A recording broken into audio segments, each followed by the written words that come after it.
నమస్కారం. Welcome to I dream. ధర్మ మార్గం విత్ విజిత కార్యక్రమానికి స్వాగతం.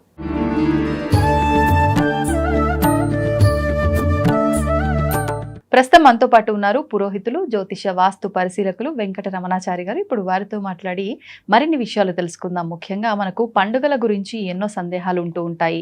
అసలు ఒక పండుగ వచ్చింది అనంటే ఎంతసేపు ఉన్నా ప్రస్తుత కాలంలో ఆ రోజున మనం ఏం చేస్తున్నాము, ఏం వండుకుంటున్నాము, ఆ పండుగ దేనికి సంబంధించింది, ఆ దైవాన్ని ఆరాధించామా, ఇంతవరకే. అసలు ఎందుకు వచ్చింది ఈ పండుగ, దాని వెనకాల ఆంతర్యం ఏముంది తెలుసుకొని మనం పండుగ జరుపుకుంటే ఇంకా చాలా బాగుంటుంది. ఆ అనుభూతిని కూడా ఆస్వాదించగలం. మరి అలాంటి విషయాలు ఇప్పుడు వారితో మాట్లాడి తెలుసుకునే ప్రయత్నం చేద్దాం. నమస్కారం అండి. నమస్కారం అమ్మ. ముఖ్యంగా పండుగల గురించి మాట్లాడుకుందామండి. ముందుగా ఇప్పుడు మనకి ఎలాగో తొలి ఏకాదశి అయిపోయింది, ఇక్కడ నుంచి మనకు పండుగలన్నీ కూడా ప్రారంభం అవుతూ ఉంటాయి. మరి అసలు పండుగలు ఎందుకు జరుపుకుంటూ ఉన్నాము అంటే, ఎవరికి వారు పండుగలు వస్తే కొత్త బట్టలు, పిండి వంటలు, ఇదే ఒక ఫ్యామిలీ గ్యాదరింగ్ లాగా ఇదే జరుగుతోంది. కానీ అసలు నిజంగా శాస్త్రపరంగా పండుగల గురించి ఏమైనా వివరించడం జరిగిందా? ఒక వివరణ ఇవ్వండి. మొట్టమొదట మనకు తొలి ఏకాదశితోని పండుగలు అవుతుంటాయి, ఉగాది వరకు అవుతాయి. తొలి ఏకాదశి నుంచి మొదటి స్టార్ట్ అవుతుంటాయి. కానీ ప్రతి పండగకు ఒక ఆంతర్యము, ఒక దానికి సంబంధించిన తత్వాన్ని మన ఋషులు యోగులు చెప్పారు. ఎందుకంటే మనకు మన సాంప్రదాయంలో వేదాలు, ఉపనిషత్తులు, పురాణాలు, ఇతిహాసాలు, వీటి బేస్ మీదనే మన జీవితము, మన నిత్య జీవితం గడుస్తుంది. 4 వేదాలు, పురాణాలు, 108 పురాణాలు ఉండేటివి. 108 పురాణాలను, మరి వేదాలను ఒక్కొక్కరు రచించినట్టుగానే 108 పురాణాలను సూత పౌరాణికుడు అనే ఒక మహర్షి రచించాడు. ఆయనను పురాణ బ్రహ్మ అంటారు సహజంగా. మనకు రామాయణం అయితే వాల్మీకి, భారత భాగవతం అయితే వ్యాసుడు, ఇట్లా అని చెప్తాము. ఆయన అలాగే 108 అన్నారు. కానీ మనం ఎక్కువగా మాట్లాడేది 18 పురాణాలు. అంటే కాలాంతరంలో కొన్ని మనకు దొరకకుండా పోయిన ఇది ఉన్నాయి, కొన్ని ధ్వంసమైన మన సంస్కృతి మీద ఆంగ్లేయుల దాడిలో లేకపోతే ముస్లింల దాడులు అట్లాంటివి జరిగినాయి. కాబట్టి అలా కూడా పోయాయి, వేదాలు పోయాయి, అన్ని పోయాయి. సాంప్రదాయంగా 18 పురాణాలు మాత్రం అష్టాదశ పురాణాలు అంటారు. ముఖ్యంగా దానిలో బ్రహ్మ పురాణము, పద్మ పురాణము, వైవస్వ పురాణము, మార్కండేయ పురాణము, నారద పురాణం, ఒక్కొక్క దానికి ఒక్కొక్క ఇది ఉంది. పండగలు అనేటిది ప్రత్యేకంగా ఒక్కొక్క సాంప్రదాయాన్ని, అది దేశ కాల ప్రాంతాల వారీగా ఉంటుండే. ఒక్కొక్క పండుగ మనకు ఉగాదిని జరుపుకుంటాము, కొంతమంది వేరే జరుపుకుంటారు. ఇప్పుడు ప్రజెంట్గా నార్త్ ఇండియన్స్ అయితే వాళ్ళ పౌర్ణమి నుంచి మొదలయ్యి పౌర్ణమికు వాళ్ళకు ఒక మాసం, మనకేమో అమావాస్య తెల్లవారి నుండి మళ్ళీ అమావాస్య వచ్చే వరకు మనకు ఒక మాసం అంటాము. మనకు వసంతము అంటే మామూలుగా చైత్ర మాసంలో ఉగాదితో వస్తుంది కాబట్టి అప్పుడు వసంత ఋతువులో చెట్టు చిగురించడము, లేకపోతే మామూలుగా మామిడి పింద ఇట్లాంటివి అప్పుడు రావడము. తర్వాత గ్రీష్మ ఋతువులో బాణుడి ప్రతాపం అది తెలుస్తాం. ఇప్పుడు వచ్చేది వర్ష ఋతువు కాబట్టి ఇక్కడ నుంచి మనకు పండగలు స్టార్ట్ అవుతుంటాయి. అందుకే ఆషాఢ మాసం కాస్త తమో గుణానికి సంబంధించినట్టు ఉంటుంది. అంటే ఊళ్ళలో గ్రామ దేవతలను వాళ్ళని తృప్తిపరచడానికి గ్రామ దేవతలను వాళ్ళ పద్ధతిలో బోనాలలో తీపితనం ఉంటుంది. కొన్ని దేవతలకు మాంస అట్లాంటివి ఉంటుంది. అట్లా అంతా ఆషాఢ మాసం అంతా కాస్త ఏది తమో గుణంగానే కూడుకొని ఉంటుంది. కానీ శ్రావణ మాసం వచ్చేసరికి పూర్తిగా సాత్వికం అయిపోతుంది. శ్రావణ సోమవారం, శ్రావణ శనివారం, శ్రావణ శుక్రవారం, ఇట్లా మనం ఆ వారంతోనే మనం ఆ నెలంతా గడుపుతుంటాం. కాబట్టి దీన్ని సాత్విక మాసమే అంటాం. ఎందుకంటే వర్షాలు పడ్డాయి, ఎక్కడికక్కడ వాతావరణం అంతా భూతాపం అంతా తీరిపోయింది, చల్లబడుతుంది. కాబట్టి అప్పుడు హ్యాపీగా మన మనస్సు కూడా కాస్త కుదుట పడుతుంది. కాబట్టి ఎండలో ఉన్న వాటికి మామూలుగా నీడకొచ్చి ఉన్నవాడికి తేడా ఉంటుంది కదా, అలాగే జరుగుతుంది. కాబట్టి ఈ శ్రావణ మాసం అంతా ప్రత్యేకతనే, విశేషతం. ఇంకోటి ఏంటంటే పెద్దలు ఏం చెప్తారంటే, శయనేకాశికి శ్రీ మహావిష్ణువు లోకరక్షణ కోసం పరాశక్తి గురించి తపస్సు చేస్తారని పెద్దలు చెప్తారు. 4 నెలలు శయనేకాశి అంటే ఆషాఢ శుద్ధ ఏకాశి నుంచి కార్తీక శుద్ధ ఏకాశి వరకు అతను నిద్రపోతాడు.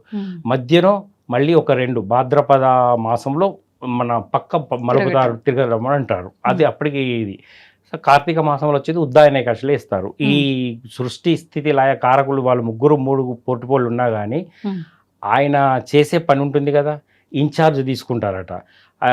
గురు పూర్ణిమ మనం జరుపుకోవడం కూడా అదే. తొలి ఏకాదశి నుంచి వచ్చిన 4వ రోజు గురు పూర్ణిమ వస్తుంది కదా, అప్పుడు మన బృహస్పతి దేవగురు బృహస్పతి ఆ 4 రోజులు విష్ణువు చేసే పనులు చేస్తాడు. అంటే ఆయన రక్షించాలి కదా వ్యూహం. ఆ రకంగా ఈ శ్రావణ మాసంలో శివుడు చేస్తాడు అంటారు, ఇన్ఛార్జ్ మంత్రులాగా.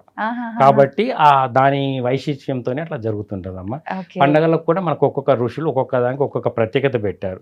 కొన్ని ఉగాది రోజు మనం ఎందుకు తింటాము అంటే అది తెలుసు, అందరు చెప్తారు ఉగాది పచ్చడి అంటే రాబో కాలం మారుతుంది కాబట్టి అట్లా వచ్చేది. ప్రతి దాంట్లో సైంటిఫిక్ గా ఉంది పండగల అసలు సైన్స్ అనేదే మన వేదాల నుంచి వచ్చిందే మన సైన్స్. వీళ్ళు ఒప్పుకోకపోయినప్పటికీ కూడా దీనికి మూల కారణం ఉంది.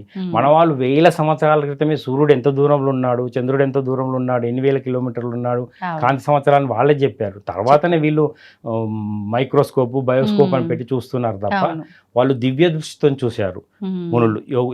మన వేదాలు కానీ ఈ ఇతిహాసాలు ఇవన్నీ ఇట్లా వచ్చినాయంటే వాళ్ళకు విని వాళ్ళు మనసుతోని రాసినయే మనకు వేద రూపంగా. మానవులంతా తెలివి ఎక్కువ ఉంది కాబట్టి ఏదైనా ప్రూఫ్ తో చూపిస్తే నమ్ముతారు. సైంటిఫిక్ గా అంటే అది ప్రూఫ్ కనిపిస్తుంది. శాస్త్రాలకి ప్రూఫ్స్ ఆధారాలు చూపించలేం కాబట్టి కొన్నిసార్లు నమ్మటం కొంచెం 100% కరెక్ట్. కాకపోతే మొదటి బేస్ ఇదే, కానీ వాళ్ళు ఒప్పుకోరు. ఎందుకంటే ఇది మాది H2O అంటే నీరు అంటారు, కానీ అక్కడ నీరు ఉంది. ఆ నీరులో ఉన్నదానికి ఎట్లా వచ్చిందంటే మనం మామూలుగా H2O అంటే నీరు రాదు కదా, అక్కడ ఆల్రెడీ చూపించలేము కదా.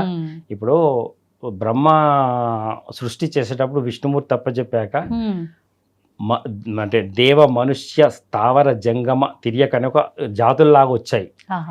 మొట్టమొదట ఈ సృష్టి అంతా కుదరలేదు. ఒకసారి సృష్టిస్తే పశువులు వచ్చాయి, ఒకసారి సృష్టిస్తే పక్షాదులు వచ్చాయి, ఒకసారి చెట్లు, ఆఖరికి వచ్చింది మనుషులు.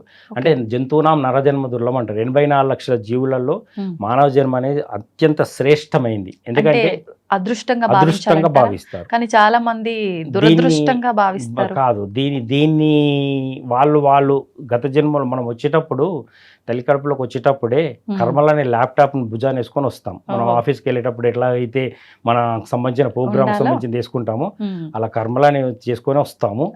వాటన్నిటినీ ఇక్కడే కడుక్కొని కొత్త కర్మలు ఏం చేయకుండా మామూలు సత్కర్మలు చేస్తే నెక్స్ట్ వచ్చేది బాగుంటుంది. మళ్ళీ దుష్కర్మలు చేసిరు అనుకోండి 3 రకాల గుణాలు ఉంటాయి, సత్వ రజస్తమో గుణాలని ఎప్పుడు మనల్ని వెంటాడుతాయి ప్రతి క్షణం. అంటే 24 గంటల్లో ఆయా కాలాల్లో ఆయా ఇది ఉంటాయి.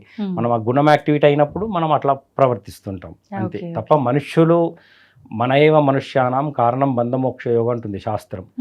మనస్సే బంధాలను పెంచుకోవడానికైనా మోక్ష సాధనకైనా కారణం. బుద్ధి ఎలా పడితే అలా చేస్తాం, బుద్ధి అనుసారే కర్మ.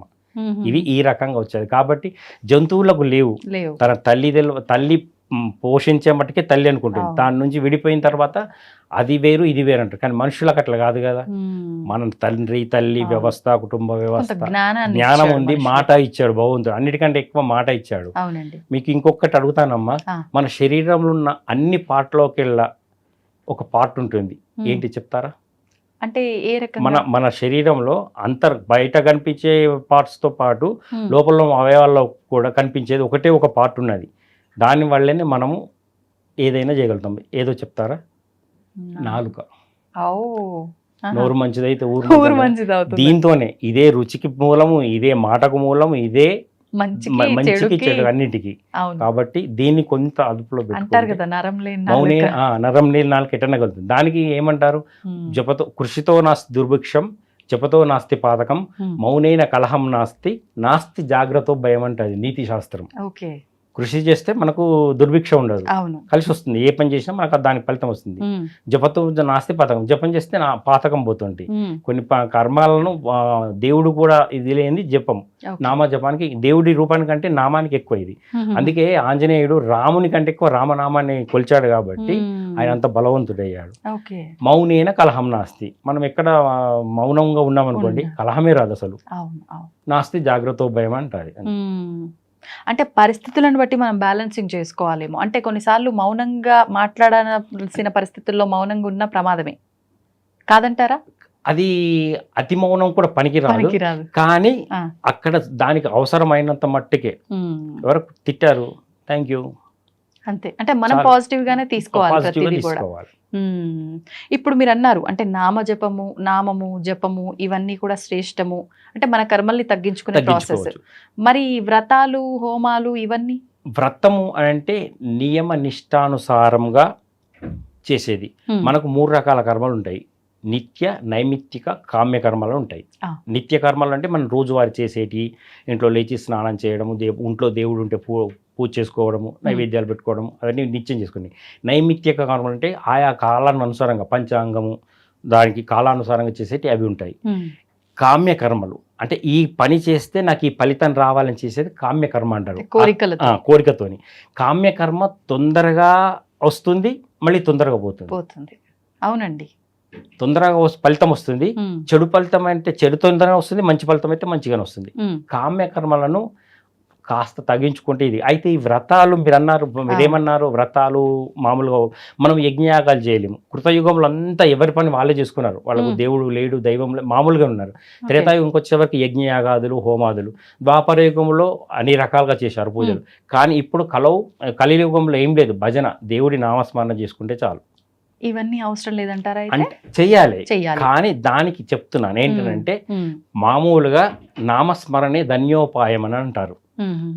మనం కానీ అంటే ఈ భౌతికంగా పెద్దగా ఉపయోగం లేనప్పటికీ ఈ భౌతిక విషయంలో అంటే ఒక విగ్రహ రూపంలో, ఒక కలశ రూపంలో ఏదో ఒక విధంగా మనం స్వహస్తాలతో చేస్తున్న విధానానికే మనం మనసు పెట్టగలుగుతున్నాం. అది ఎంతవరకు ఫలితం ఉంటుందంటారు అసలు? మీ సంకల్పానుసారంగా బట్టి ఉంటుంది. దానికి మీ సంకల్పంలో నాకు ఫలానా ఇది తీరాలే. ఇప్పుడు మీరు వ్రతం అని అడిగారు కదా, వ్రతంకు నియమ నిష్టానుసారంగా చేసుకొని మనము కొన్ని రకాలుగా చూస్తుంటాము. ఏంటంటే ఒక దీక్ష తీసుకోవాలనుకోండి, మనకు 41 రోజు దీక్ష ఎందుకు పెట్టారంటే మన ప్రాచీన ఆయుర్వేదంలో కూడా ఒక నియమం ఉంది. ఏ మందైనా వాడితే 41 రోజుల తర్వాత దాని గుణం వస్తుందంట. అంటే పనిచేయడం. ఇప్పుడంటే అలోపతిక్ కానీ అప్పుడు అంతా ఆయుర్వేదమే కదా, చెట్ల మందులే కాబట్టి అట్లా చేసేవాళ్ళు. కాబట్టి 41 రోజు ఎందుకు చేశారంటే ఫస్ట్ మనము ఏదైనా వ్రతము ఏదైనా చేయాలంటే మనస్సును, బుద్ధిని, చిత్తాన్ని, ఈ మూడింటిని దగ్గర పెట్టుకోవాలి. మనస్సుతోని చేసుకోవడం, త్రికరణ శుద్ధి, మనస వాచ కర్మన చేయాలి. అయితే మనం వ్రతం చేయడానికి ముందు మేము కొంతమంది చూసిన దానిలో ఆంజనేయ స్వామి దీక్షను, అయ్యప్ప దీక్షను తీసుకుంటారంటే వాళ్ళు ఏం చేస్తారంటే రాత్రి 12 వరకు అదే రోజు ఉంటుంది అనుకొని వాళ్ళు ఆయా ఎప్పుడైతే దీక్షకు ముందు చేయాల్సిన కర్మలు ఏమైతే ఉంటాయో తినడము, తాగడం అట్లాంటివి చేస్తుంటారు. తెల్లవారి 12 అయితే మళ్ళీ మనం వెళ్ళిపోతామని. కానీ అది 4 గంటలకు లేవలేడు. ఎందుకంటే యోగశాస్త్రంలో కూడా ఒక నియమం ఉంది. మనం తిన్న ఆహారం కనుక తామసమైంది అంటే మాంసం అట్లాంటి తింటుంటే అది మన శరీరంలో 72 గంటలు ఉంటుంది. మన పేగులలో స్నేక్ డ్యాన్స్ చేసుకుంటూ తిరుగుతుంటుంది అట పేయంతా. ఆ ఒళ్ళంతా తిరుగుతూ స్నేక్ డ్యాన్స్ చేసుకుంటూ 72 గంటల తర్వాత బయటకు వెళ్ళిపోద్దట. మీరు రేపు 4 గంటలకి వ్రతం చేయాలనుకున్న వాళ్ళు ఈరోజు రాత్రి 12 గంటల వరకు ఏదో చేయాల్సింది చేస్తే మీరు లేవలేరు. దాని మనస్సు మీద పడుతుంది, బుద్ధి పుట్టదు, లేవలేము, తామస గుణం వస్తుంది. సత్వగుణం ఉన్నప్పుడు అన్నీ ఇదవుతాయి. మనకు సూర్యోదయం అయినప్పుడు సత్వగుణంలా ఉన్నప్పుడు చూడండి, పువ్వులు విచ్చుకుంటాయి, పశుపక్షాదులు ఉంటాయి, ప్రకృతి అంతా అప్పుడు మేల్కుంటుంది. రాత్రి అవుతుందంటే మళ్ళీ ఎక్కడికో పడుకుంటుంది కదా, తామస గుణం లాగా. ఇది కూడా అంతే అమ్మ, మన గుణాన్ని బట్టి మనం చేసుకుంటాం. అయితే వ్రతం అనే దానికి నియమ నిష్టలు చాలా ముఖ్యం, కంపల్సరీ పాటించాలి. ఎటువంటి నియమాలు పాటించాలి? ఇప్పుడు మీరు ఉదాహరణకు ఒక వ్రతాన్ని చేయాలనుకున్నప్పుడు రేపు నేను ఈ వ్రతం చేసుకుంటానని మీరు ఒకరోజు ముందు నుంచే సాత్వికమైన బుద్ధితో నుండి దానికి సంబంధించిన ఆహారం తీసుకొని మన మనసును కాస్త అదుపులో పెట్టుకొని కాస్త మన చేసే పనులలో మనం అందరం ఉద్యోగస్తులము, దేశం మారింది, కాలం మారింది, మనుషులం మారినాం. ఒకప్పటి పూర్వ ఇది లేదు కాబట్టి ఉద్యోగరీత్యా. కాకపోతే చేసే ముందు మనం ఏం చేయాలంటే ముందు మనం బ్రాహ్మీ ముహూర్తము అంటే 4 నుండి సుమారు సూర్యోదయానికి 2.5 గంటల ముందంటారు కొంతమంది. 4 గంటలకు లేచి మనము మామూలుగా ఏం చేయడం అని అంటే స్నానాదులు, మన హబిచువల్ యాక్షన్స్ అన్ని తీర్చుకొని స్నాన సంధ్యాదులు తీసుకొని ఇల్లు తూర్చుకోవడము, ఆ వ్రతానికి సంబంధించిన ఆ దేవతకు సంబంధించిన వస్తువులు, పూజా సామాగ్రి సమకూర్చుకోవడం, ఒకరోజు ముందు సమకూర్చుకోవడము, వాటిని అన్ని చేసి శక్త్యానుసారంగా చేస్తారు. చేయడంలో తప్పులేదు. ఉదాహరణకు ఏదైనా వ్రతం చేయాలనుకున్నాను, ఇప్పుడు మనకు శ్రావణ మాసంలో రేపు వచ్చే శుక్రవారం వరలక్ష్మి వ్రతం కూడా వస్తుంది. మేము ఇంత బట్టి చేస్తామని ఉన్న వాళ్ళ ఆస్తిని బట్టి ఉన్నవాళ్ళు చేస్తారు, లేని వాళ్ళు వాళ్ళ తాహతుకు బట్టి చేస్తుంటారు. దానికి మేము ఇంత చేసామనవద్దు. ఫస్ట్ ఒకటి అహంకారం, మమకారం రెండు ఉండద్దు. వ్రతం చేసేది నేనే చేస్తున్నా, మేమే చేస్తున్నాం అనే భావన ఉండద్దు. అమ్మవారు చేపిస్తుండ్రు, అంతే. స్వామివారు చేపిస్తుండ్రు, సత్యనారాయణ వ్రతం ఆయన చేయించుకుంటున్నాడు. మన ఆ. బాధలు తీర్చడానికి కదా ఈ రకంగా చెప్పుకొని చేయాలి. ఉమ్. అహంకారం అహంకారాలు నిజంగా అది ఉండకూడదు. వాస్తవం. వాళ్ళు చేపించిందే మనం ఎంత అనుకున్నా చేయలేము చేయలేము. చేయలేము. లోపల ఉండి చేయించేవాడు ఆ, వేరే ఉంటాడు. జీవుడికి ప్రోత్సహించే పరమాత్మ 3 రకాల శరీరాలు ఉన్నాయి మనకు. ఆ అండి. ఇదంతా స్థూల శరీరం, మామూలుగా బుద్ధి, మనస్సు, సూక్ష్మ శరీరం. ఉమ్. లోపల ఉన్న జీవాత్మ మామూలుగా ఇంకా ఓకే ఓకే. కారణ శరీరం లాగా. ఆహాహా. అయితే మనకు మనస్సు అనే భర్తకు బుద్ధి అనే భార్య దొరికితే ఆ కుటుంబం బాగుంటుందని Balancing. చెప్తారు. ఓ. అది. ఆహాహా. కాబట్టి చేయడానికి నేనే చేస్తున్నా అన్నదానికి ఉమ్. మేము చేస్తున్నాం అనడానికి తేడా ఉంటుంది. మనం చేస్తున్నామంటే ఉమ్. దోషం ఉండదు. ఎప్పుడైనా దోషం వచ్చినా కానీ అమ్మవారు చూసుకుంటారు. ఇంకా అది మనకు వర్తించదు. భర్తకు వర్తించదు. ఫలితము మనము అంటే మనం ఆశించదు. ఆశించదు. అమ్మ నేను చేస్తున్నా సరే. ఇప్పుడు మీకు నేను ఇప్పుడు నడుస్తున్న దానిలో ఒక 500 రూపాయలు నేను మీకు ఇచ్చానండి. ఆ అండి. దానిలో 100 రూపాయలు ఉంది, చలామణిలో 100 రూపాయలు ఉంది, ఉమ్. రూపాయి బిళ్ళ ఉంది, ఉమ్. తర్వాత 2 రూపాయలు ఉంది, 200 నోటు కూడా ఉంది, 100 నోటు 200 నోటు కూడా ఉంది, 500 నోట్లు. అట్లాంటప్పుడు దేవుని నమ్ముకున్నాక ఆయనకు తెలియాలా మనకి ఇవ్వాల్సింది ఏదో, అంతే కదా. ఆ ఫలితం అదే దక్కుతుందమ్మా. అంతే అంతే. అంటే నువ్వు ఎంత భక్తి శ్రద్ధలతో అక్కడ చేయాల్సింది చేస్తున్నావు అనేది అది ముఖ్యం. important. భక్తి త్రికరణ శుద్ధిగా భక్తి శ్రద్ధలు ఉమ్. ఏమి లేదండి. ఉమ్. పత్రం పుష్పం ఫలం తోయం యోమే భక్త ప్రచతి అని చెప్పి భగవద్గీతలో చెప్పాడు శ్రీకృష్ణుడు. ఎప్పుడో అవును. చెప్పాడు ఏంటి, భక్తి చేత పత్రమైన పుష్పమైన ఫలమైన తోయం. తోయం అంటే నీళ్లు. నీళ్ళు. సంస్కృతంలో తోయని నీళ్ళు అంటారు కదా. నీళ్ళు అర్పించిన చాలు. శివుడు చూడండి, ఒక లింగం దగ్గరికి పోయి మనము ఓం నమ శివాయ అని ఒక ముంతె చెంబెడు నీళ్ళు పోసామనుకోండి, ఆయన తృప్తి పడతాడు. ఉమ్. నేనే పోస్తున్నా చెంబెడు అంటే ఆయనకు ఉండదు. అదే. ఇంక అహంకారం పోలేదు అని ఉమ్. ఆ రకంగా అమ్మా. Okay okay. అహంకారం మమకారాలు విడిచి వ్రతం చేయాలనుకుంటే ఏ దేవుణ్ణి చేసినా ఆ దేవునికి సంబంధించిన ముఖ్యంగా చెప్పాను కదా నిత్య నైమిత్య కర్మలు, ఆ రకంగా ఏ దేవుని చేసినా కానీ ఉమ్. శ్రవణము ధ్యానం మన్నం అన్నట్టుగా స్వామివారి గురించి ఆలోచించడం, అమ్మవారి గురించి ఆలోచించడం అట్లా చేస్తే తప్పకుండా నెరవేరుతాయి కోరికలు. కలియుగంలో అత్యంత అంటే మనము యజ్ఞయాగాదులు హోమాలు చేయలేము. ఉమ్. ఇప్పుడు మనం ఉన్న పరిస్థితులలో మీరైనా మేమైనా యజ్ఞయాగాలు అంతే. హోమాలు చేయలేము. అవును. కానీ వ్రతం అనేది ఒక్కరోజు పని. ఉమ్. కాబట్టి ఆ టైంకు భక్తి శ్రద్ధల చేత త్రికరణ శుద్ధి మనస వాచ కర్మన చేస్తే ఉమ్. తప్పకుండా కోరిన కోరికలు నెరవేరుతాయి. కలియుగంలో ఇచ్చింది అదే మనుషులకు. ఉమ్. కానీ దాన్నే కొంతమంది యూజ్ చేసుకోలేకపోతున్నారు. Correct గా కానీ తీసుకెళ్ళట్లేదు. కొంతమంది చెడు మార్గంగా యూజ్ చేసుకుంటున్నారు, కొంతమంది సన్మార్గంగా యూజ్ చేసుకుంటున్నారు, అవును. ఇంకా కొంతమంది లోక కళ్యాణం కోసం మాత్రం చేసే వాళ్ళు కూడా ఉన్నారు. వాస్తవం. వాళ్ళ వల్లనే ఉమ్. అవుతుంది. ఆ లోక కళ్యాణం కోసం చేసే వాళ్ళ వల్లనే ఇటు సొంతంగా చెడు చేసే వాళ్ళైనా మామూలుగా చేసే వాళ్ళకైనా ఎదుగుతుంది. మీరు అంత దూరంలో ఉన్న మనం ఇక్కడ నుండి రిమోట్ తోని అంత దూరంలో ఉన్న టీవీని ఆపరేట్ చేస్తున్నామంటే దానికి దీనికి లింక్ ఉంటుంది కదా. ఉంటుంది. అలాగే ఎక్కడో హిమాలయాల్లో ఉన్న యోగులు ముళ్ళు మన ఇవాళ కాపాడుతున్నారంటే అంతే. నమ్మొచ్చు అంటారా ఇవన్నీ? తప్పకుండా ఉమ్. తప్పకుండా నిర్మోహమాటంగా నమ్మాలమ్మా. ఎందుకంటే దానితోనే నడుస్తుంది. ఏదైనా నమ్మకం మీదనమ్మా. నమ్మకం. జీవితమే నమ్మకం మీద. అంతే అంతే. కుటుంబ వ్యవస్థ అయినా మన మనుషులమైనా ఉద్యోగమైనా నమ్మకమైన ఉమ్. ఖచ్చితంగా నమ్మాల్సిందే. ఈ పాటికి కూడా ఈ రోజు కూడా ఋషులు యోగులు బ్రాహ్మీ ముహూర్తంలో వాళ్ళు చేస్తున్న తపశ్శక్తి వల్లనే మనం మేల్కుంటున్నాము, చూస్తున్నాము. చూడండి కరోనా తర్వాత మనుషులందరికీ వచ్చింది. మా చిన్నప్పుడు చెప్పేవాళ్ళు ఎప్పుడో 80 ఏళ్ళ కింద 100 ఏళ్ళ కింద అవును. వచ్చింది ఇట్లా గత్తరాన అనే వాళ్ళు అట్లా వచ్చి లక్షల మంది చనిపోయారు. ఇప్పుడు కూడా పోయారు. అలాంటిదే. కానీ ఈరోజు మనం రాత్రికి పనులని చేసుకొని రాత్రికి పడుకుంటే తెల్లవారి సూర్యుని చూస్తామో చూడలేమో అనే పరిస్థితులు ఉన్నాం. అంటే అభద్రతగా ఉన్నాం మనం. వాస్తవంగా నాకేంటి నేను చేస్తున్నా కదా అన్నట్లు లేవు. అభద్రత భావంగా ఉన్నాం. మీరైనా నేనైనా. ఈ రోజు లేచామా ఒక్కసారి ఆ విశ్వానికి ప్రకృతికి కృతజ్ఞతలు చెప్పుకుంటే ఆహా మీ వల్ల దేవుడా నీ వల్ల లేచాను, ఆ పని చేయించు అంతే. అంటే లేచిన దగ్గర నుంచి పడుకునే వరకు ఇంతకు ముందు కాలంలో పెద్దవాళ్ళని అంటే మా అమ్మమ్మలు తాతయ్యలు ఇలా తీసుకుంటే ప్రతి కదలికలో నామస్మరణ రామ కృష్ణ ఏదో ఒక పేరు. ఎందుకని అంటే అట్లా భగవంతుని అంటే వాళ్ళది మమేకం అయిపోయారు దేవుడితో. మమేకం రామ రామ రామ అంటే ఆయన రాముడు ఆయన అన్నట్టుగా మమేకము. శివ ఏ దేవుడిని తీసుకున్నా కానీ వాళ్ళకు ఆ దేవుడితోనే అటాచ్మెంట్ పెరిగింది అన్నట్టు. డిఅటాచ్మెంట్ పెరిగినప్పుడే మనం వేరైతాం. ఏదైనా అటాచ్మెంట్ వచ్చినప్పుడే. Okay okay.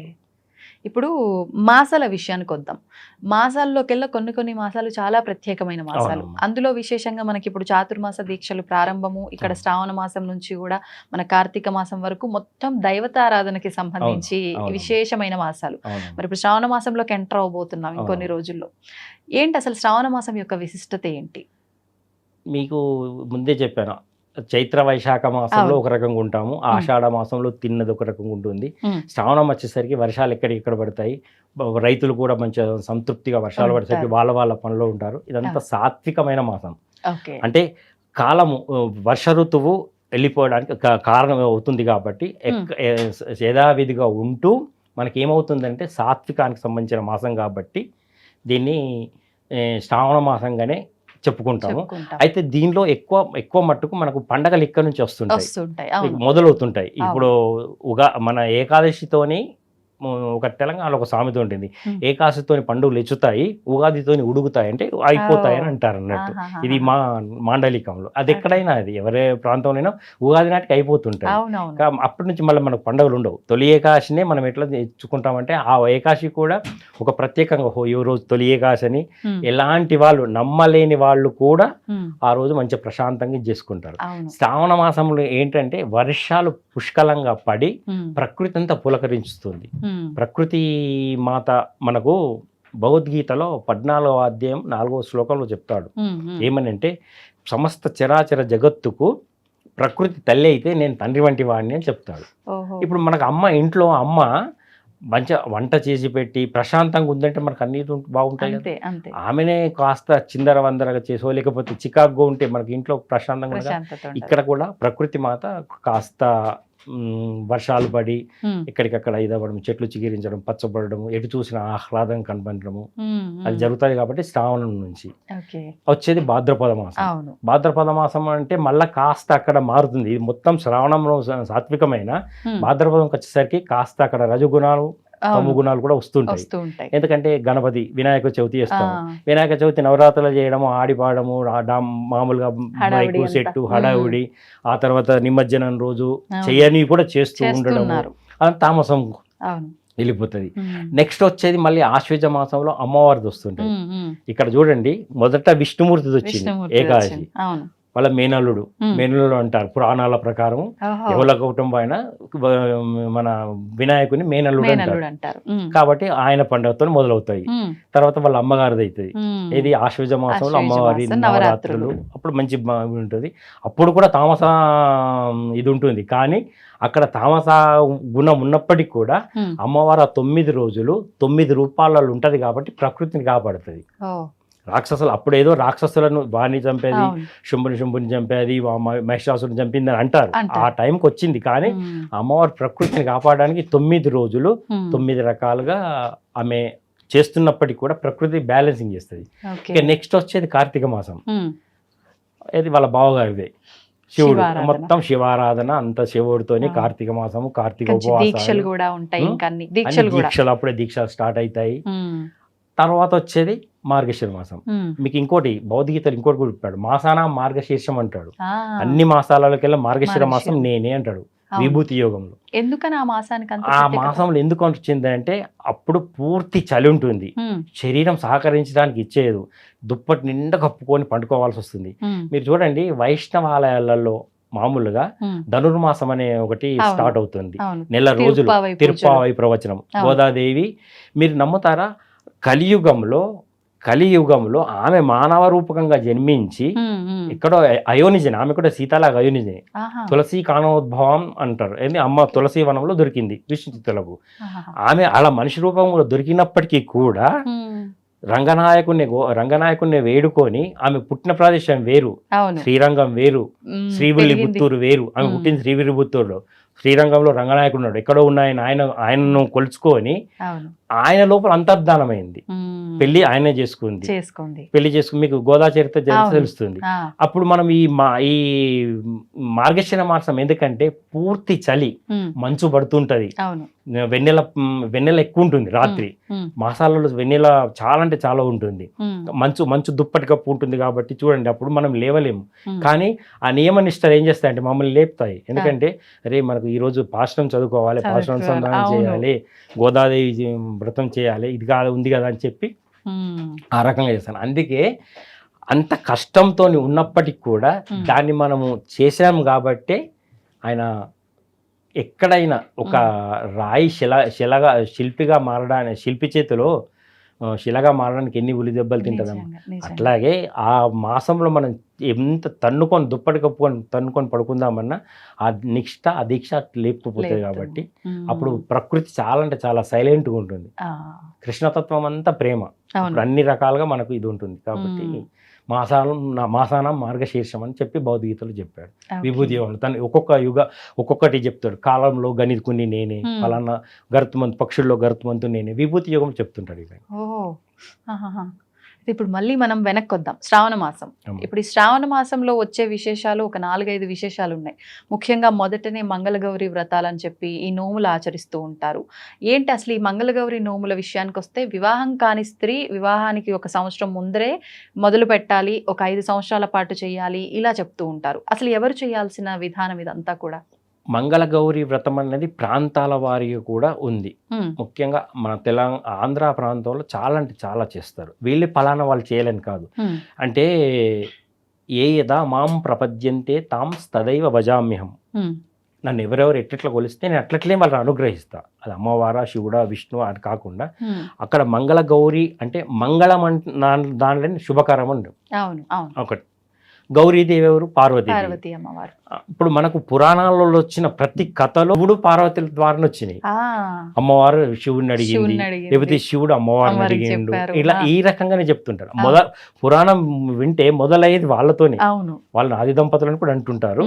కాబట్టి ఈ మంగళగౌరి వ్రతం ఎందుకు చేయాలంటే, ఇప్పుడు జ్యోతిష శాస్త్రంలో కూడా ఆయా భావాలను బట్టి పెళ్లి కొంతమందికి లేట్గా జరగడం, సంతానం లేట్గా జరగడము, లేకపోతే పెళ్లి తొందరగా కావడము, ఇట్లాంటివి ఉంటాయి కదా. వాళ్ళ కర్మలను బట్టి ఎవరైనా కొంత పెళ్లి లేట్ అవుతున్నా, లేకపోతే ఇంకా కావాలంటే కానున్నప్పుడు మంగళగౌరి వ్రతం చేయండి అని చెప్పేవారు.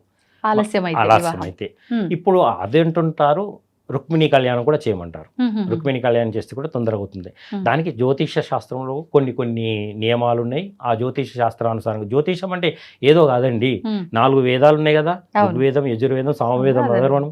దానిలోనే వాటికి ఉపవేదాలు ఉన్నాయి. శిక్ష, వ్యాకరణము, ఛందస్సు, నిరుక్తము, కల్పకము, జ్యోతిషం అనే 6 వేద అంగాలు ఉన్నాయి. ఆ వేదాంగాల్లో 6వదే జ్యోతిషం. దానిలో కూడా మనకు క్రియలు అంటే ఏ పని చేస్తే ఏది తొందరగా అవుతుంది, ఫలితం ఏది వస్తుంది అని చెప్పడానికి అట్లా చెప్పారు. ఈ మంగళగౌరి వ్రతాన్ని ఎందుకు అంటే, అమ్మాయి చేత ఎవరైతే ఇప్పుడు పెళ్ళైతేనేమో ముత్తైదు అంటారు, ఈమెను కన్య అంటారు. ఈమె కన్య ఈ సంకల్పంతో చేసుకుంటే నెక్స్ట్ స్టెప్ ఆమె ముత్తైదువ మారుతుంది. ఆ మారిన తర్వాత ఆమె కోరిన కోరిక నెరవేరితే ఒక 5 సంవత్సరాలు చేయమంటారు. మంగళవారము, మంగళగౌరి వ్రతము, శనగలు పెట్టడము, శనగలు నానబెట్టి అమ్మవారికి ప్రసాదాలు ఏంటి తెలుసా అండి? ఆమెకి ఏమి లేదు, జస్ట్ బెల్లము, వడపప్పులా పెట్టినా తృప్తి పడుతుంది. లేదా బెల్లం నీరు. కాబట్టి ఈ శనగలను వాళ్ళు ఏం చేస్తారంటే దానం ఇస్తారు. ఇప్పుడు తమలపాకు కూడా మనకు శుభ సూచకమే. మనం పూజలలో వాడేది తమలపాకు, మామిడాకు, తమలపాకు ఆయా ప్రాంతాలను బట్టి వచ్చింది. కానీ తమలపాకులో పెట్టి ఇస్తారు, వాయినం ఇవ్వడము. దానివల్ల అయినా ఏదైతే పెళ్ళయిందో కొన్ని దోషాలు ఉంటాయి కదా భార్య భర్తల మధ్యన, నక్షత్ర దోషము, రాశి దోషము, లేకపోతే ఏదో గండల్లా ఉంటాయి కదా, అలాంటివన్నీ వెళ్ళి ఈమె దీర్ఘ సుమంగళిగా ఉండేటాని కోసము 5 సంవత్సరాలు చేయిస్తారు.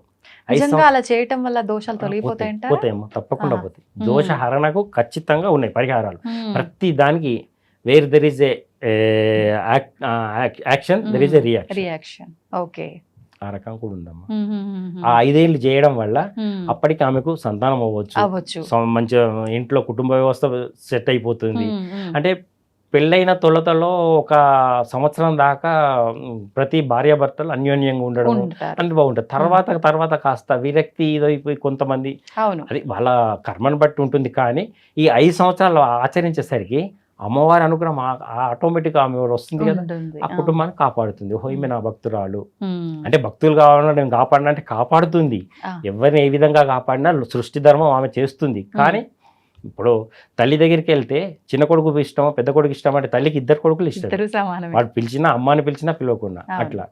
ఇంకోటి ఏంటంటే, మీరు మంగళగౌరి వ్రతం అన్నారు కదా, అమ్మ చాలా సెంటిమెంట్ ఫీల్ వాస్తవంగా. అమ్మవారు ఇప్పుడు దేవుళ్ళ కంటే ఆడదేవుళ్ళలో అమ్మవారు చాలా సెంటిమెంట్. మన ఇంట్లో అయినా అమ్మని చూడండి, ఎంత తిట్టినా ఎంత చేసినా సోదరులను అంటే అన్నదమ్ములు, అక్క చెల్లెలను, నాన్నను ఎవరిని తిట్టినా కానీ కొంత మట్టుకు తప్పు పట్టుకుంటారు. వీడు నన్ను అంటాడా, పెద్దవాడిని నేను నన్ను అంటాడా అని ఇంకోటి. అమ్మ దగ్గర ఈగో ఉండదు. నా కొడుకే కదా తిట్టిండు, మళ్ళీ అమ్మ అనగానే యథావిధికి చేస్తారు. అంటే అమ్మని అమ్మనే అంటాం. అమ్మ ప్రేమని అమ్మ ప్రేమ దానికి వెళ్ళలేదు. అమ్మ అమ్మనే. అందుకే విష్ణుమూర్తి కూడా చూడండి, ఈ 4 నెలలు అమ్మ గురించి తపస్సు చేస్తాడు, ఆది పరాశక్తి గురించి. ఆయనకు కూడా రీజనరేట్ కావాలి. ఆయన కార్యం ఏంటిది? సృష్టిని రక్షించడం. ఒక్కొక్కరికి ఒక్కొక్క పోర్టుపోలియోలు ఉన్నాయి కదా. బ్రహ్మదేవుడు క్రియేటర్, ఈయన రక్షిస్తున్నాడు. ఇంకొకతను డిస్ట్రాయర్, ఆయన ఉన్నాడు కదా శిక్షకుడు. అట్లా ఎవరి ధర్మం వాళ్ళది. కాబట్టి అమ్మ అంటే కాంతి. దేవుడికి రూపం లేదు, మనం పెట్టుకున్న రూపాలే. భగవద్గీతలో అది కూడా ఉంటుంది. ఏంటంటే నేను పురుషుడిని కాదు, స్త్రీని కాదు, అట్లా నేను నమోసకుడిని కూడా కాను, కానీ నేను ఒక కాంతి స్వరూపము. నేనే ఓంకారము, నేనే ప్రణవము, నేనే నాదం. అట్లా ఇప్పుడు మనకు యూనివర్స్లో ఇప్పుడు వీళ్ళు నాసావాళ్ళు కనుక్కున్నారు, కానీ వేల కోట్ల సంవత్సరాలనే మన వాళ్ళు చెప్పారు అక్కడ ఓంకారం నడుస్తుంది అని. ఇప్పుడు ఒకవేళ పెళ్ళైన 5 సంవత్సరాల వరకు అయితే నోము ఇలా చేస్తారు. నార్మల్గా శ్రావణ మాసంలో మంగళవారాలు ఈ పూజలు విధానం ఆచరించాలనే వాళ్ళు ఎలా చేయొచ్చు అంటారు? మామూలుగా మీరు ఒక సంవత్సరం చేయాలనుకున్నారు అనుకోండి, ఈ శ్రావణ మాసంలో 4 లేదా 5 వారాలు వస్తాయి. ఒక్కొక్కసారి 4 రావచ్చు, ఒక్కొక్కసారి 5 రావచ్చు. అంతే. మీరు ఏదైతే చేయాలని అనుకున్నారో అమ్మవారికి సంబంధించిన తాలూకు ఆ కథ కానీ, అమ్మవారికి సంబంధించిన మహత్యం కానీ తనకు తానే చదువుకొని 4 ముత్తైదులకు, మన చుట్టుపక్కల వాళ్లకు, మంచి వాళ్ళకు, అంటే అందులో మంచి చేయడానికి మనం జస్టిఫై చేయలేము, కానీ భావన మనకు తెలుస్తుంది కదా. కొంతమంది మనల్ని చెడగొట్టడానికి ఉంటారు, కొంతమంది అయ్యో చేస్తుంది పర్వాలేదు ఆమెకు సపోర్ట్ చేద్దామనే వాళ్ళు ఉంటారు. అలాంటి వాళ్ళని తీసుకుంటాం. మేలు కోరుకునే వాళ్ళు, హితం కోరుకునే వాళ్ళు. అందుకే స్నేహితులు అంటారు కదా. అది అలాంటి వాళ్ళని ఆయన మెచ్చుకోవచ్చు మన శక్తి అనుసారంగా. మనం ఇంత ఇవ్వాలి అంత ఇవ్వాలి, ప్రేమగా చేస్తే చాలమ్మా. మీరు ఒక ముత్తైదును మీరు పిలిచారు, మీ పక్క ఒక అమ్మాయిను, మీ సుశీలను, రమానో ఎవరో పేరున్న అమ్మాయిని పిలిచారు. ఆమె మంచి సాత్వికంగా ఉండి చేస్తుంది అంటే ఆమె లోపల మీరు ఎవరినైతే పిలిచారో వాళ్ళ అమ్మవారిని రూపాన్ని చూసుకోవాలి. ఆమె పక్క ఇంటి మీ సుశీల అయినప్పటికీ కూడా సుశీల కాదు, ఆమె మీరు పిలుస్తున్న గౌరీ మాత, ఆమె పిలుస్తున్న లక్ష్మీ మాత, ఇట్లా ఆ భావనతో పిలిస్తేనే అప్పుడు ఇది అవుతుంది. మీకు ఇంకొకటి, నవరాత్రులలో మీరు ఇప్పుడు అనగారు కాబట్టి చెప్తాను, నవరాత్రుల్లో బాలాదేవి ఉంటుంది, బాలత్రిపుర. బిలో 5 years పిల్లలను పిలుచుకొని వాళ్ళను అలంకరించి వాళ్ళకి బట్టలు పెట్టడం, కుమారి వాళ్ళ పాదాలకు పసుపు రాయడము, అట్లా చేస్తే చాలా అంటే చాలా అమ్మవారు తృప్తి పడుతుంది. కానీ ఇది ఎక్కువ నార్త్ వాళ్ళు చేస్తారు కదండి, మనము చేయొచ్చా? చేయొచ్చు. ప్రాంతాల వారి ఇది ఉన్నప్పటికీ అక్కడ మనం అమ్మవారిని, ఇప్పుడు దుర్గాదేవి అన్నప్పుడు మనకు అమ్మ ఉగ్ర రూపం అనుకుంటాం. అలా అంటే చిన్న పిల్ల ఇంట్లో చిన్న పిల్లలు తిరుగుతుంటే మనకి ఎంత హ్యాపీగా ఉంటాం. వాళ్ళు అక్కడ నుంచి అమ్మవారితో వస్తున్నా అప్పుడే నడుచు అడుగులు వేస్తూ వాళ్ళ పట్టీలు ఉంటాయి అనుకో, గల్లు ఉంటే ఓహో మా ఇంట్లో లక్ష్మి వస్తుంది రా అనుకుంటాం కదా. దానికి తప్పులేదు చేయడం. నార్త్ సౌత్ అనేం లేదు. ఆయా ఆచారాలు నేను అన్నాను కదా, దేశకాల పరిస్థితులను బట్టి ఉంటాయి, ప్రాంతాల వారికి ఉంటాయి. తెలంగాణలో కొన్ని పనులు ఉంటాయి, ఆంధ్రాలో కొన్ని పనులు. ఏది ఉన్నప్పటికీ కూడా మనకు ఇది మనం పౌర్ణిమను మన తెలుగు రాష్ట్రాల్లో పౌర్ణిమను ప్రధానంగా తీసుకుంటాం. తమిళనాడుకు పోతే వాళ్ళు అమావాస్యను తీసుకుంటారు. ఇటు నార్త్కు పోతే కూడా కొన్ని దగ్గర అమావాస్యను తీసుకుంటారు. ఓకే. ఇప్పుడు మనకు అమావాస్య అన్నారు కాబట్టి పౌర్ణమి అమావాస్యలు అన్నారు. పౌర్ణమికి ముందు వచ్చే శుక్రవారంన ఈ శ్రావణ మాసంలో వరలక్ష్మి అమ్మవారి వ్రతం చెయ్యాలి అంటూ ఉంటారు. మరి ఈసారి ఏ తేదీన వచ్చింది, ఈ వ్రతాన్ని ఎలా ఆచరించాలి, అసలు ఎవరు ఆచరించాలనే ఒక సందేహం చాలా మందిలో ఉంది. అంటే ఇప్పుడు ఇది సుమంగళి స్త్రీలే ఆచరించాలా, వివాహం కాని వారు కూడా ఆచరించవచ్చా? కొంతమంది కంప్లీట్గా భార్యాభర్తలు విడిపోరు, దూరంగా ఉంటారు. మరి అంటే వీళ్ళు ఆచరించవచ్చా? ఇది సౌమంగళ్యం కోసం కదా చేసేది, వీళ్ళు భర్తతోటే దూరంగా ఉంటున్నప్పుడు వీళ్ళకి ఎందుకు ఈ వ్రతము అని మాట్లాడే వాళ్ళు కూడా చాలా మంది ఉంటారు. దీని గురించి ఒక్కసారి క్లారిటీ. మనకు వరలక్ష్మి వ్రతం అనేది స్కంద పురాణం, నేను అన్నాను కదా ఇంతకుముందు, పురాణాల్లో స్కంద పురాణంలో మనకు వ్రతాలు, హోమాలు, వ్రతాలు మట్టికే వస్తాయి. అందులో సత్యనారాయణ వ్రతము, కేదార, ఏ వ్రతం అయినప్పటికీ కూడా స్కంద పురాణం రాశాడు సూత పౌరాణికుడు. కాబట్టి ఇది మనకు పూర్వకాలము ఏ రాజ్యానికి ఆ రాజ్యం ఉండేది. అట్లాగే ఇది Magadha, Kingdom of Magadha. Okay. ఇది ఏ ప్రాంతం? మగధ రాజ్యం. మగధ రాజ్యము ఇది ఏ ప్రాంతంలో వస్తుందంటే గంగా నదికి కొంచెం కింద, అంటే మనం నార్త్ ఈస్ట్ పోము పూర్తిగా, వెస్ట్ బెంగాల్ ఆ ప్రాంతంలో వస్తుంది. అప్పుడు మగధ రాజ్యం అంటారు. మగధ సామ్రాజ్యంలో కుంభివనం అనే ఒక పట్టణంలో బ్రాహ్మణ స్త్రీ, ఆమె పేరు చారుమతి. ఆమెకి ఏమీ లేదు, ఆమె చదువుకోలే, ఆమెకు వేదాలు చదవలేదు, ఇతిహాసాలు చదవాలి. ఆమెకున్నదన్న ఒకటే ఒక డ్యూటీ ఏంటి తెలుసా? ఉదయం లేవాలి, ప్రాతకాలం లేచి ఇంటి పనులను చేసుకొని స్నానాదులని ముగించుకొని తన అత్తామామకు భర్తకు సేవ చేయడం. అంతే, ఆమెకి చేసింది ఏమీ లేదు. ఆమె తర్వాత లలితా సహస్రనామం చదివిందా, వేదాలు చదివిందా, ఏమీ లేదు. ఈ పని చేస్తూ ఆ ఉన్న వాళ్ళను, వాళ్ళ కుటుంబ సభ్యులను తృప్తిపరుస్తూ బ్రతుకుతుంది. అట్లాంటి ఆమెకు ఒకరోజు అమ్మవారు కనపడ్డారు కలలో.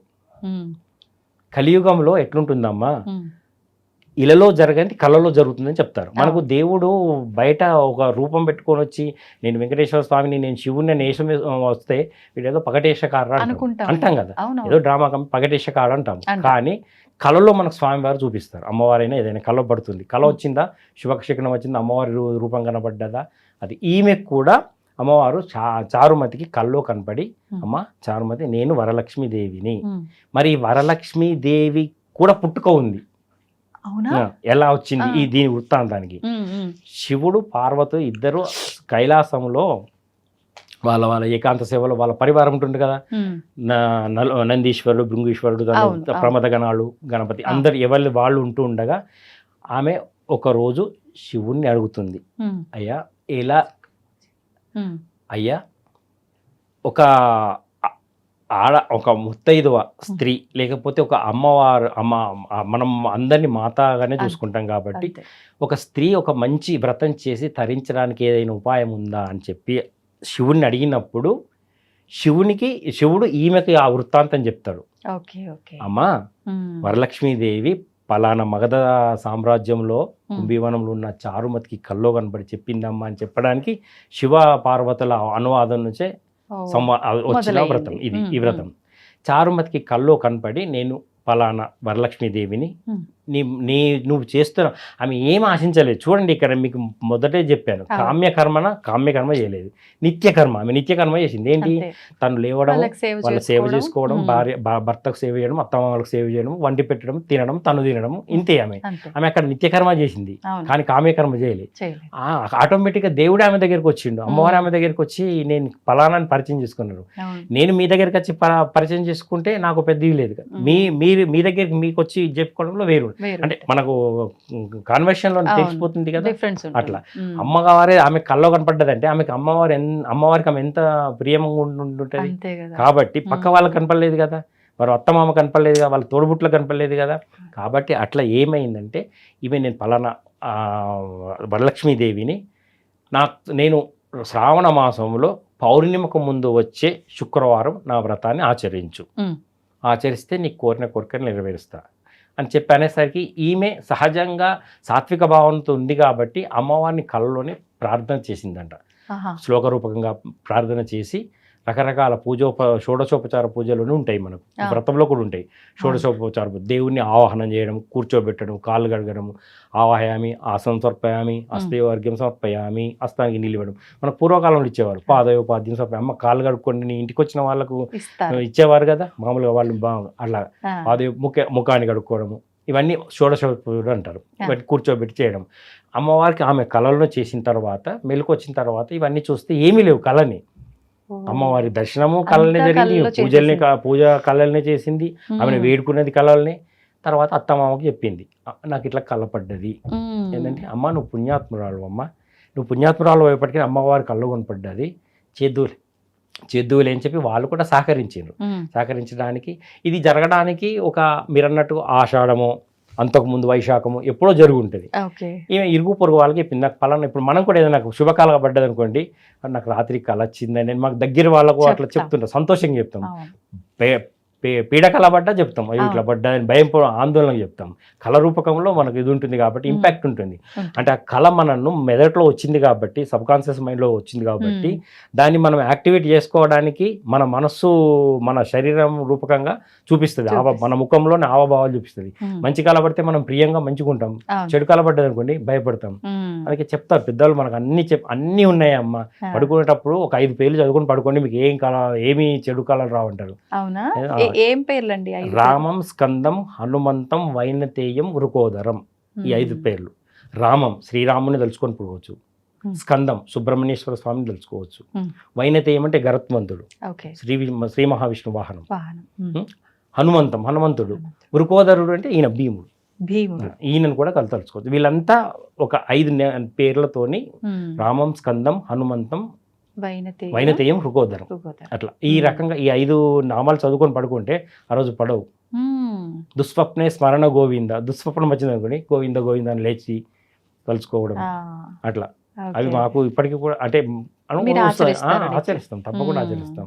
పడుకునేటప్పుడు ఒకసారి విశ్వానికి, ప్రకృతికి, మన చుట్టుపక్కల మన కుటుంబానికి, మన భార్య పిల్లలు అందరికీ నాకు ఇంతమంది సహకరించింది వాళ్ళకి అందరికీ ఒకసారి ఓం కృతజ్ఞతాయ నమః, విష్ణు సహస్రనామంలో ఓం కృతజ్ఞతాయ నమః అనే నామం కూడా ఉంటుంది, ఖచ్చితంగా ఉంటుంది. అలా చెప్పుకుంటే తప్పేముంది, మనం అక్కడ పడుకున్నాం, దానికి డబ్బు ఖర్చు లేదు, ఓ వస్తువు కొనాల్సిన పని లేదు, జస్ట్ నోటితో. నేను మీకు ఫస్టే చెప్పాను కదా, నాలుకనే అన్నిటికీ, నాలుకనే నరం లేని నాలుక, ఎటు చూసిన కానీ నాలుకతో ఒక్కసారి అనుకున్నాం అనుకోండి, పడుకున్నాం అనుకోండి, తెల్లవారు లేస్తాం. మనకు లేస్తామా లేవమా అది దైవాధీనం, కానీ ఆ పూటకు మనం పడుకున్నాం కదా, మనం గంటలు ధ్యానం చేయలేము, గంటలు జపాలు చేయలేము, చేసినంతసేపు కొంచెం క్షణకాలం లిప్త కాలం అంటే మనం కను, ఇప్పుడు మనకు జ్యోతిషంలో ఉంటుంది మాకు లిప్త కాలం అంటే ఇట్లా కను రెప్ప మూసి తెరిచేంత లోపల, దానికి సెకండ్ కూడా ఉండదు, సెకండ్ కంటే ఎంతో ఇంకా రెప్పపాటు కాలం అంటాం. ఓకే, అయితే ఇప్పుడు చారుమతి మొత్తం కళ్ళలో చేసిన తర్వాత చుట్టుపక్కల వాళ్ళందరికీ చెప్పారు, అత్తమామలు, భర్త అందరూ ఏంటంటే వీళ్ళు సహజంగా బ్రాహ్మణులే కాబట్టి సాత్వికంగా ఉంటారు, భర్త కానీ అత్తమామలు వాళ్ళు కూడా చూస్తున్నారు ఎప్పుడు చేద్దామని. వీళ్ళు పక్కన చుట్టుపక్కల ముత్తైదువులు కూడా ఏం చేశారంటే ఎప్పుడు వస్తుంది శ్రావణ మాసం, అందులో పౌర్ణమికి ముందు వచ్చేసి శుక్రవారం ఎప్పుడు వస్తుంది, అట్లా ఎదురు చూడగా ఓ రోజు వచ్చేసింది.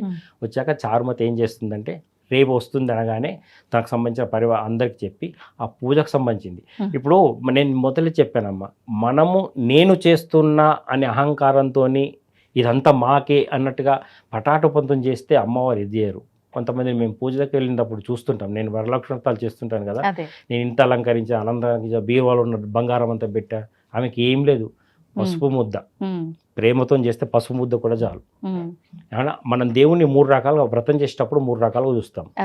1 ఫోటో రూపకంగా, 2 పసుపు రూపకంగా, 3 కలశ రూపకంగా. ఎందులో అయినా చూసినా సరే నేను ఇదే చెప్తుంటా, అమ్మ దాని మీదనే వేయాలి, దీని మీద పసుపు కుంకుమ వేయాలని కాదు, ఆ 3 మీకు ఏది కనపడ్డా ఇదే. అందుకే ఫస్ట్ గణపతిని కూడా పసుపుతో చేయిస్తాము, గౌరీదేవిని కూడా పసుపుతో ఎందుకు చేయిస్తాము అంటే అందులో అది మంగళకరం కదా, పసుపు అంటేనే మంగళకరం. మీరు సైన్స్ అన్నారు కదా ఇంతకుముందు, యాంటీబయాటిక్ అంతే, ఇక్కడ మంగళకరము, సో దానికి వీళ్ళ రూపం అయితే యాంటీబయాటిక్ అంతే అమ్మా. అయితే ఇలా వచ్చిన తర్వాత ఆ రోజు ముందే ప్రాతకాలం యథావిధిగా లేచింది, తన నిత్య కర్మలను చేసుకుంది, మొత్తం ఇల్లు అలకడము అంత చూసుకోవడం, శుభ్రం చేయడం అంత చేసిన తర్వాత పక్కింటి ముత్తైదువులకు అందరినీ పిలిచి నేను పలానా టైం చేస్తాను. దీనికి 3 కాలాలు ఉన్నాయి, ఉదయమైనా చేసుకోవచ్చు, మధ్యాహ్నమైనా చేసుకోవచ్చు, సాయంకాలం అయినా. ఇప్పుడు మీరు ఉద్యోగాలు ఉన్నారు, మీకు మార్నింగ్ షిఫ్ట్ ఉందనుకోండి, వెళ్ళేసరికి మధ్యాహ్నం అయిపోతుంది, సాయంకాలం చేసుకోండి, స్నానం చేసి 1 గంట రెస్ట్ తీసుకొని అమ్మ నేను చేస్తానని దానికి ముందు రోజే మామూలుగా అన్ని సమకూర్చుకొని చేసుకుంటే తప్పులేదు. వీళ్ళందరినీ పిలిచి చేసిన తర్వాత దానికి పూజ, అమ్మను ఆవాహనం చేయడం. నేను చెప్పాను, ప్రేమపూర్వకంగా పిలిస్తే అమ్మ సెంటిమెంట్ ఫెయిల్లో వచ్చేస్తుంది. ప్రేమగా పిలిచి అమ్మను కూర్చోబెట్టి అమ్మతోని మాట్లాడుతూ నేను చేస్తున్నా అన్నట్టుగా నీవు ఉంటూ అలా చేసడం వల్ల అమ్మను కూర్చోబెట్టడము, ఆవాహనము, ఆసనము, భక్తి శ్రద్ధల చేత త్రికరణ శుద్ధిగా మనసా వాచ కర్మ, అమ్మ ఇవి నువ్వు చేస్తున్నావు, మాకు మా గురువుగా చెప్తుంటారు ఏంటంటే, మేము ఆరాధన చేస్తున్నాం గుళ్ళో అంటే అది మేం చేయడం కాదు. స్వాచార్య ముఖోభవేన స్వాచార్య హస్తేన ఆరాధన ముఖోభవేమని మేము ముందు దేవుడికి చేయి చూపిస్తాము. స్వాచార్యులు అంటే మా గురువుగారు చెప్పారు, ఆరాధనావి ముఖోభవం మీకు చేస్తున్నామని మేము స్వామివారికి చేయి చూపిస్తాం గుళ్ళో అయినా ఎక్కడైనా. మేము కర్తని మాత్రం అంతే మనం నేను చేస్తూ అక్కడ అహంకారం లేదు. మా ఆచార్యులు చెప్పారు, మా గురువుగారు చెప్పారు, నేను చేస్తున్నా. మా తప్పైనా ఒప్పైనా నీవు మా గురువుగారే చూసుకోండి అంతే. ఐఎమ్ జస్ట్ నేను ఒక ఆధారం, యజ్ఞానికి సమిధలాగా. చేయించేవాడు ఆయన, చేసేవాడు ఆయన, మధ్యన మనం. ఇంతకీ ఎవరికి అర్హత ఉంది ఈ వరలక్ష్మి వ్రతం చేయడానికి? అమ్మా మీరు ఒక ప్రశ్నలో ఒకటి అడిగారు, భర్త లేని వాళ్ళు చేయొచ్చా లేకపోతే పెళ్లి కాని వాళ్ళు చేయొచ్చా. శాస్త్ర ప్రకారం అయితే నాకు మా గురువులో లేకపోతే నేను చూసిన దగ్గరనో ఎక్కడ భర్త లేని స్త్రీని అమంగళము అని మనం అనుకోమమ్మ. ఆమె ఒక స్త్రీ స్వరూపము, ఆమె ఒక మాతృస్వరూపం, ఆమె ఇద్దరికి జన్మ ఇచ్చి ఉండొచ్చు, భర్తను కాపాడి ఉండొచ్చు, కాలానుగుణంగా కాలచక్రములో ఆమెకు జరగాల్సినవి జరిగిండవచ్చు. కానీ ఆమెనంతా ఇది కాదు, చేయొచ్చు. అంటే మనం పసుపు బొట్టు పెట్టుకోవడము అట్లాంటిది ఉండదు కాబట్టి అమ్మవారికి పెట్టడము తప్పులేదు. రెండవది, పెళ్లి కాని వాళ్ళు కూడా ఎందుకు చేస్తారు? మంచి భర్త దొరకాలి, నాకు మంచి ఉద్యోగం ఉండాలి, మంచి భర్త, ఇప్పుడున్న కాలంలో మంచి ఉద్యోగం ఉండాలి, మంచి భర్త దొరకాలి. మంచి భర్తలు కూడా మళ్ళీ ఉన్నాయండి, చాలా ఉన్నాయి.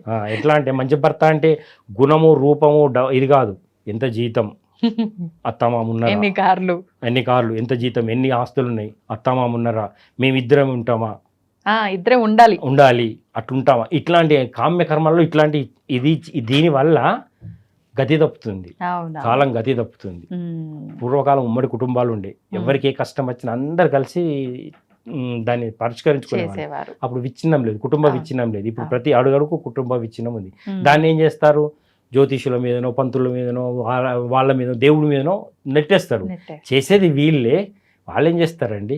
నేను ఆ గుడికి పోయినా, పెళ్ళైనాక నాకు విడాకులైన, ఎందుకు విడాకులైన? నీ మనస్సు కదా, అక్కడ దేవుడేం చేయలేదు, అక్కడ పెళ్లి చేసిన బ్రాహ్మణుడు వాళ్ళు ఏం చేయలేరు, మీ దానికి మేమేం చేస్తాము అన్నట్టుగా ఉంటుంది. కాబట్టి మనస్సు పూర్తిగా మంచి భర్త అంటే ఆమెకు అనుకూలంగా, ఆయనకు కూడా అనుకూలంగా ఉండాలి కదా.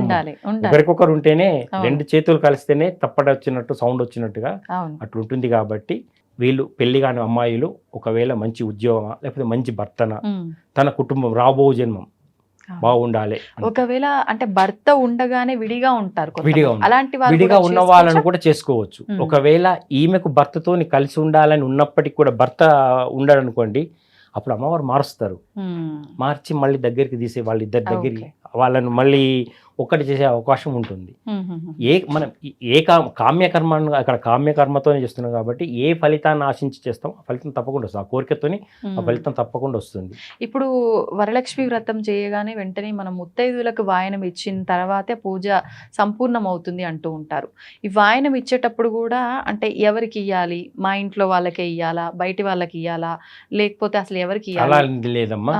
మీరు ఇప్పుడు చారుమతి ఏం చేసేదంటే ఇంటి పక్క వాళ్ళందరినీ పిలిచింది. ఆమె ఈ వ్రతం, మనం వ్రతం దే చెప్పుకుందాం.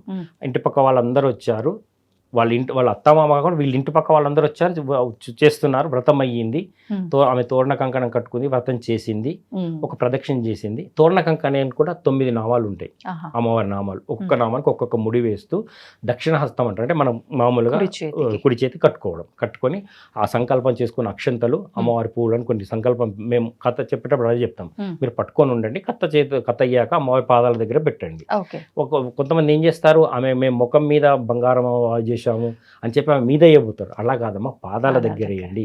మన అర్హత పాదాలకే, వాళ్ళ మీద వాళ్ళ తల మీద వేసే అర్హత మనకు నిజంగా కూడా లేదు. మేము ఇప్పుడు గుళ్ళల్లో మన స్వామివారి కళ్యాణం అవుతుంటే అందరూ వచ్చి పోస్తుంటారు, అలా పోయొద్దు, పాదాల దగ్గర పోయాలి. వాళ్ళ పైన పోసే అర్హతనా మనకు? మనం మానవ మాత్రులం కదమ్మా, మన ఆయుష్ ఎంత, మనం చేసే పని అట్లాంటి పాదాల దగ్గర పోయాలని చెప్తాం. అమ్మ మేము కాగానే అమ్మ మనసు పూర్తిగా హృదయపూర్వకంగా ఇక్కడ నుంచి ఇట్లా ఇవ్వమ్మా అని చెప్పి మేము అంటుంటాం. ఏమని? ఇలా హృదయం నుంచి ఇస్తున్నా అని చెప్పి ఇస్తే అమ్మ తృప్తి పడుతుంది. అయితే ఇక్కడ మీరు అడిగారు కదా, ఎవరిని పిలవాలని కాదు, భక్తి ఉన్న ప్రతి వాళ్ళని పిలవాలి. అమ్మవారిని నమ్మేవాళ్ళు ఇంతే మందిని పిలవాలి లేదు, మీ శక్తానుసారంగా. ఇప్పుడు ఈ అమ్మ పిలిచింది, తను ఏ శక్తిలో ఉందో ఆమె ఆర్థిక స్తోమత ఏందో ఆమెకే తెలియదు, తెలుస్తుంది. కానీ ఆమె పిలిచి ప్రేమగా అమ్మ ఒక చేసిన తర్వాత వాళ్ళు ఒక ప్రదక్షిణ చేశారట. వాళ్ళ కాళ్ళకు పట్టీలు వచ్చాయట. రెండో ప్రదక్షిణ చేశారట, చేతులకు బంగారు ఆభరణాలు. మూడో ప్రదక్షిణ చేస్తే ఒళ్ళంతా వచ్చాయి. రథ గజ తురగ అని అంటే రథాలు వచ్చాయి. గజం అంటే ఏనుగులు, అశ్వాలు వచ్చాయి. వాళ్ళు వచ్చినప్పుడు నడిచి వచ్చిన వాళ్ళను ఈమె పూజ అయిపోయాక రథాలలో తీసుకెళ్లారు అని కథలో వస్తుందండి. వాళ్ళు రథాల్లో వెళ్ళిపోయారు అని. అంటే అక్కడ మహత్యం, పురాణము. అంటే అంత భక్తి శ్రద్ధలతో అంత నియమనిష్టలతో చేసింది కాబట్టి అట్లా వచ్చింది. అమ్మవారు కూడా ఆ రకంగా అనుభవించి వచ్చిన వాళ్ళు కూడా మంచి వాళ్ళే ఉండొచ్చు కదా. ఇప్పుడు మనకు భావాన్ని బట్టి మన రిజల్ట్ ఉంటుంది. కొంతమంది చెడగొట్టడానికి వచ్చిన వాళ్ళు ఉంటే అక్కడ వాళ్ళకి ఇది ఉండదు. మంచి సత్ప్రవర్తనతో మంచి భావనతో వచ్చినప్పుడు అన్ని వాళ్ళు కూడా లాభపడ్డారు కదా. ఈమె పూజ చేస్తే వాళ్ళ కాళ్ళకు పట్టీలు రావడం ఏంది, ఈమె పూజ చేసి ప్రదక్షిణ చేస్తే వాళ్ళకు చేతులకు బంగారు ఆభరణాలు రావడం ఏంది, ఒళ్ళంతా బంగారు కావడం ఏంటి. అది అందుకనే మంచి మనసుతో అందరము బాగుండాలి. ఏదైనా మంచి మనసుతోని సాత్విక బుద్ధితో చేస్తే తప్పకుండా ఏ పనైనా నెరవేరుతుందమ్మా. కాలం ఆటోమేటిక్ గా ప్రకృతి మనకు నేచరే మనకు సహకరిస్తుంది. మనం ఒక నది దాటాలి, కంపల్సరీ వెళ్ళాలి. మన దగ్గర మంచి భావనతో పోతున్నాం, అప్పుడు ఏదో ఏ పడవనో ఏ తెప్పనో లేకపోతే ఏదో వస్తుంటది, మనం తీసుకెళ్తారు. ఇంకెవరో చేతు పట్టుకొని దాటించే వాళ్ళు కూడా ఉంటారు. అక్కడ వచ్చిన వాళ్ళ దైవరూపంగా చూసుకోవాలి. అప్పుడు వచ్చినప్పుడు ఓహో మనం ఏమంటాం, అబ్బా నువ్వు నాకు దేవుళ్ళ సహాయం చేసావు, అది ఆ భావన ఉండాలి. తప్పకుండా నెరవేరుతుంది. సంతోషం అండి, చాలా చక్కగా వివరించారు. అసలు పండుగలు ఎందుకు జరుపుకోవాలి, వ్రతాలు ఎందుకు చేయాలి, ఏం చేస్తే బాగుంటుంది, మనం చేస్తున్న కోరికలు ఎందుకు నెరవేరట్లేదు, నిజంగా సందేహాలన్నీ కూడా నివృత్తి అయిపోయాయండి. ధన్యవాదాలు. నమస్కారం అమ్మా. శ్రీమాత్రే నమః. సర్వే జనా సుఖినో భవంతు. ఇంకోటి చివరిలో చెప్పాలి, ఒకటి ఆఖరికి అయ్యాక క్షమాపణ అని ఉంటుంది పూజ అయిపోయాక. ఇది కంపల్సరీ అందరు పాటించండి దయచేసి. మీరు ఏ రకంగా చేశారో వచ్చిన బ్రాహ్మణుడు అందరూ చేయిస్తారు, అందరిని ఎవరిని తప్పు పట్టడం కాదు. కానీ ఆ క్షమాపణ మంత్రము మనం మొత్తం ఏం చేస్తాం, కొన్ని నక్షంతలు అవి తీసుకుంటాం. మంత్రహీనం, క్రియాహీనం, భక్తిహీనం, పరమేశ్వరి, లేకపోతే అక్కడ ఏ దేవుడు ఉంటే ఆ దేవుడి పేరు మేము చదువుతాం.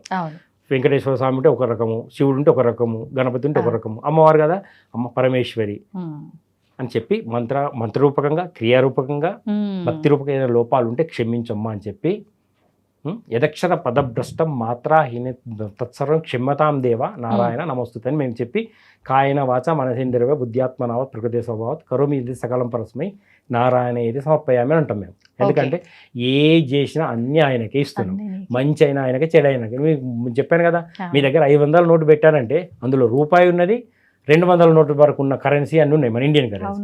కాబట్టి ఆయన్నే చూసుకుంటాడు. ఇదే అమ్మా. సర్వే జనా సుఖినో భవంతు. ధన్యవాదాలండి. And for more videos, please subscribe to iDream. Please subscribe to iDream. Please subscribe iDream. And please subscribe to iDream. For more videos, subscribe to iDream. please like, share and subscribe to the channel. Congratulations, iDream. Subscribe to iDream. Subscribe to iDream. So subscribe to iDream Media. iDream ki iDream team andarki huge congratulations. Please subscribe iDream Media. Please subscribe to iDream. Subscribe iDream. Please subscribe to iDream. iDream అంటే నా కళల ఛానల్ను subscribe చేసుకున్న నోరు తిరుగుతలేదు, మీరైతే గంట గుర్తు కొట్టండి. For more such videos, please subscribe to iDream.